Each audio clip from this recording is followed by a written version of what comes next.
Crohn's disease gets diagnosed after doctors identify inflammation in the last part of the small intestine. They can sometimes do this with a colonoscopy where they stick a camera up your butt and they put it all the way here, and sometimes the camera can't fit into here, which is usually a good indicator that it's so messed up, it won't open correctly. Or they will do an MRI or an X-ray and they can see inflammation in the small intestine.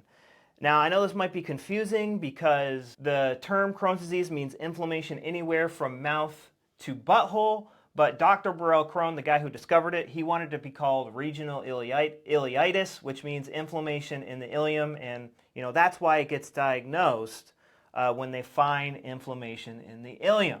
Now, they're going to tell you Crohn's disease is incurable and they don't know the cause, and that is a load of crap. They have known for a very long time that it is actually caused by a traumatic event that puts the small intestine into overdrive.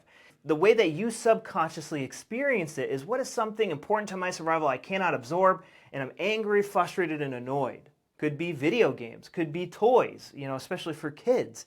It could be a cookie or candy for kids, a boyfriend or a girlfriend or a job or money.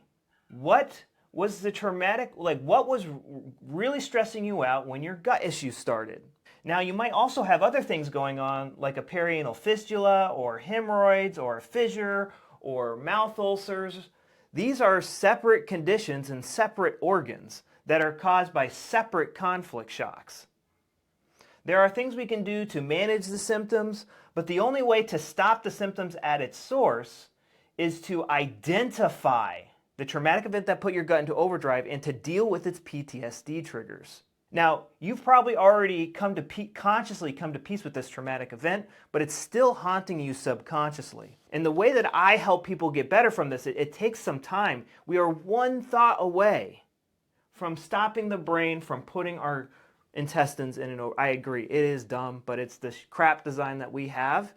And the exercises and the education in my 13-day protocol, it helps the brain release this trauma. In my bio link, I have a free mini version of this, and I've seen many people get better just by watching that.